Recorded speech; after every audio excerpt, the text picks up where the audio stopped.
শেষ পর্যন্ত আমাদের বাড়িতে হাতি। চলো তোমাদের প্রথম থেকে সবটা শেয়ার করি। এই যে আমাদের বাড়িটা, তার পাশেই একটা জঙ্গল আছে, সেইখানে ভোর থেকে নাকি হাতিগুলো এসছে। এর আগেও শুনেছি ফালাকাটার আশেপাশে হাতি এসছে, বাট এইভাবে যে শহরের ভেতরে ঢুকে যাবে এটা সত্যি অবিশ্বাস্য।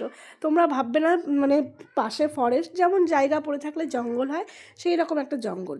তো আমি যে ছোট থেকে এই বাড়িতে বড় হয়েছি বা এখনও পর্যন্ত এই রকম ঘটনা কখনোই শুনিনি। মানে এটাই ভয় পাচ্ছিলাম, যদি হাতিগুলো এদিক দিয়ে বেরিয়ে না গিয়ে যদি বাড়িতে অ্যাটাক করতো, সেটা ভেবেই সবার হাত পা কিন্তু ঠান্ডা হয়ে যাচ্ছে। তো দেখো কি করে ঢুকলো আমাদের বাড়িতে আর কি করে বেরোলো। আমার বোন মা ছিল বাড়িতে একা, বাবা ভাই ছিল না, বাট ওরা তো ভিডিও করবে দূরের কথা, এই ভিডিওগুলো সব কালেক্ট করেছে আমি অন্য কোথাও থেকে। মানে ওদের তো রীতিমতো হাত পা ঠান্ডা হয়ে গেছে।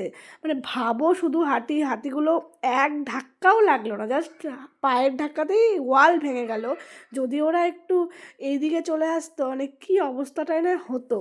আর এই দেখো আমাদের বাড়ি থেকে বের হচ্ছে, আমি তো এখনও ভেবে অবাক হয়ে যাচ্ছি। মানে জাস্ট ভাবতেই পারছি না যে হাতিও আমাদের এখানে চলে এসছে। এটা কিন্তু সত্যি অবাক করা ঘটনা, কোনো দিন এমনটা হয়নি। ফালাকাটার আশেপাশে বা আমাদের এখানে তো ফরেস্ট আছে, শুনেছি এসছে, বাট ফালাকাটায় এরকম শহরের ভেতরে কখনোই আমি আজ পর্যন্ত তো শুনিনি। এটার মানে সুভাষপল্লীর আশেপাশে অনেকক্ষণ হাতিগুলো ছিল, অনেক বাড়িতেই হানা দিয়েছে। শেষ পর্যন্ত দেখো একটা কাছের লোক, মানে লোকটার অবস্থা ভাবতে পারছো কী অবস্থা হবে ওনার, তাও উনি বেঁচে গেছে, কিছু হয়নি, সেটাই বড় কথা।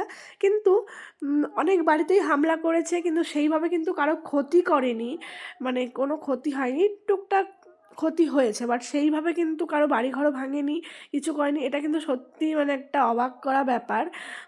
আর আমার মা তো রীতিমতো বলছিল না ওরা কারো ক্ষতি করবে না, দেখিস কিছু হবে না, আমাদের বাড়িতে এসছে ভালো হয়েছে। এটা কি শুনে খুশি হব না দুঃখ পাবো, যাই না, তোমরাই বলো।